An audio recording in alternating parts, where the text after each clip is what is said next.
Hi, I'm Laura from Ginger Giant, and I am very excited to have you here today. Why don't you introduce yourself? I'm Blayne. I sing in tiny towns, and we're from Jonesboro. And we make music for people that say they skate but never did. For those that don't know you, how would you describe your sound? We're like super high energy, sad dad rock. What does that mean? Like, like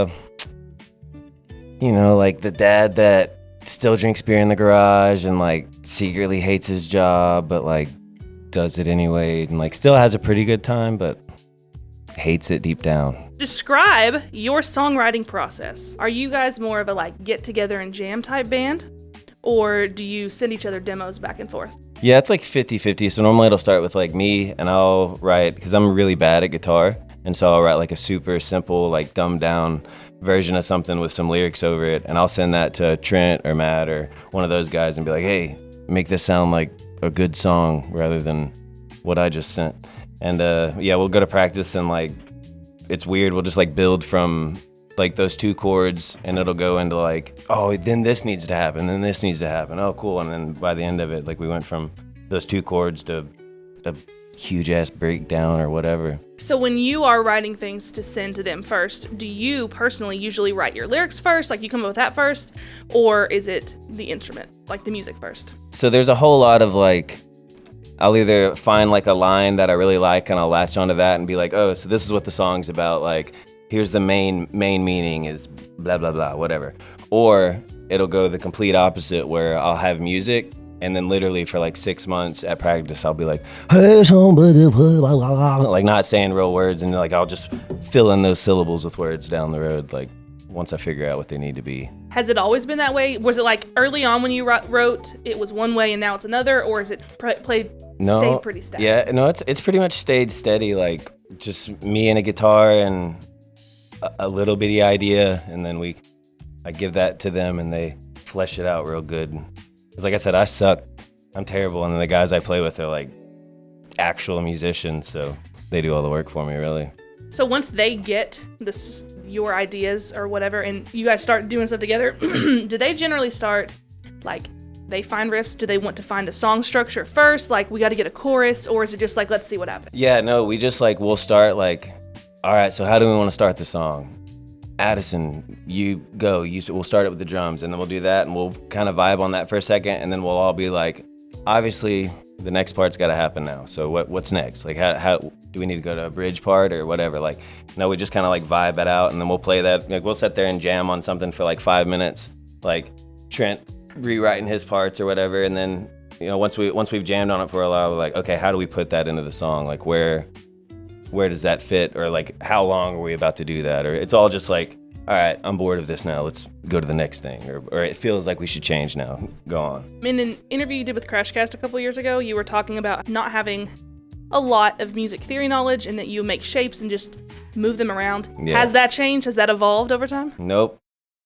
It's actually gotten worse, because I got Brady to play guitar now, so now I really don't know any chords, and I really don't know any music. I'm just like, A minor, E. All right, that's good. I like the way that sounds. Then they're like, hey, this is literally West Sider again. And I'm like, all right, we'll fix it where it's not West Sider again, and then we'll play that. Your guitar player, Trent, has a degree in guitar performance, and some of your other past members have also had formal music training. And I know that you have said before that you started playing guitar a little bit later in life, mm-hmm. and you learned by teaching yourself Never Shout Never songs. Oh, gosh. So when it comes, again, back to songwriting, how does the difference in musical backgrounds between the members affect the songwriting process? It makes it super cool. Like Trent and Addison, they're kind of more into like, they're going to be offended, but they like Incubus and like really cool stuff like that. And then Matt, he's into like really folky stuff, and then also like the most gritty, nasty hardcore ever. So like, I don't know, we've got like everything. We'll go from like playing like in Midwest emo riff into like a full-on breakdown, and I think it's cool. I think it works good. We got just a good mesh of everything. Okay, so now your personal opinion, would you say that having that formal music training helps the creative process? No. Or if anything, going to school hinders you kids. Drop out. It's all in your heart, baby. That was the question. Thank you. No, it does definitely. And then whenever I'm trying to explain stuff, it makes it really hard for me to communicate my ideas. And instead of being like, hey, play the fifth and then go into the sixth or whatever, I'm like, go like dun dun dun into ba ba ba, you know? And then so that's kind of hinders it with that. But no, I think the creative side of it, I think that's what's good is I've got the creativity, and then not that Trent's not creative. I'm not trying to, yeah, Trent, he's not. But I can give him this idea and he's like, oh, well, I know how to technically make that happen like instantly. So it works. It's both sides. In 2021, you described Tiny Town's sound as being very rhythm section heavy. So now that you have different bassists and a different drummer, since having said that, how do you think that has affected Tiny Town's overall sound from then to now? Yeah, I think now, cohesively, with the guys we have, I think that we're really finding like our sound. Now we're like all on the same page. This group that we've got now, like, 'cause we've been playing with Matt for a while. And like he serves the song super well, and like they're technically like the best musicians I know, so I think it's working good now. How freeing is it to only have to sing now and not worry about having to play guitar? Oh, it's the best ever. I say all the time that I suck at guitar, and it's like, but like really, I suck at guitar. And so that was like one thing that was really, we'd get on stage and I'd be like, yeah, we killed it. But I messed up so many times that it like was overshadowed. Like it was just like a big weight on my mind, and now I can just get up there and like go crazy and grab people and run around, and like I don't have to worry about like my guitar falling off the straps on the floor 15 times. I don't have to worry about tuning because I don't know how to do that. And it's super great, and I love Brady. He's like fucking. Am I allowed to cuss? Okay. That's fine. I love Brady. He's like my freaking best friend ever. It's no secret that you have crippling stage fright. Does that affect the way, like has it over time, affected the way that you have written songs and the difficulty of your songs due to not wanting to play and like mess up and let people down? I would say no. Like, not necessarily changing the way that I write, but it has been where Trent's like, hey, I need you to play this, and I'm like, no, like I'm not doing that. I can't. And he's like, no, you just try, and I'm like, no, I literally can't. I know I can't, and I'm not gonna try because I'm gonna go do terrible. Yeah, I'd say so. I don't think it changes like the way that I approach like writing a song. Like I'm never like if I want to put a note in there, like I'm gonna try like hell to hit it, but if I don't hit it, you know, I might change it or whatever, but like I'll still go for stuff. My stage fright's more of like, oh my God, I'm actually about to have to be up here. I'm gonna throw up right now. Like I'm not like, oh, I'm gonna do bad. It's just more of like, all these people are looking at me. Like, I don't know, it's weird. That's why like I constantly just play with my eyes closed. Like since we've started playing, like I've always had my eyes closed, and so I'll just like run into Trent and like step on pedals and shit, and I'm just like running around like a blind person. It's awesome. But there's rumors that you may or may not have 5 songs in the works. Can you tell us anything about that? Yes, we've got a bunch of music working on. It's a little different than what we have been putting out. It's a lot more, it's like a lot less of like Dead Weight and our older stuff, and kind of the direction we were going with Let Me Into Your Heart. It's more, we kind of like that post-hardcore-y, I don't really even know. We're trying to just play with like hardcore bands now, but we want to be the band that sings at the hardcore show. Well, that leads great into my next question, since you mentioned Let Me Into Your Heart. Tiny Towns was once known as the band that played Rage. Yeah. And your songwriting has since moved away from that, and you slowly lost that association. Well, now it seems like you are writing harder stuff, like Let Me Into Your Heart. That being said, do you ever see Tiny Towns doing another Rage cover? Do you think Tiny Towns is moving towards a harder sound? Or what direction would you say that you guys are heading for now? Yeah, I'd say it's definitely heavier. Like, it's not like, oh, if you don't like metal, you're not gonna like Tiny Towns, because it's not metal at all. We're still playing sad rock, and so it's still got the Tiny Towns vibe, and like we've got 15, like that's one of the songs is going to be called 15, so we're still going along with the 11, 12, 13, 14, 15, like we've got all those songs, so it's still fitting the same vibe. You'll still like it, but it's just a little more like, we're kind of older now and more mature, and like have a little heavier hitting issues like present in our lives, so the music kind of leaned into that, I guess. I don't know, kind of pissed off, so the music sounds a little pissed off, I guess. I don't know. Okay, so the next things I'm gonna ask, they're not gonna be quite as deep. They're gonna be more just general things that people might be curious about the band. So first, do you guys perform with a clique? No. Does anyone in your group think that you should? No.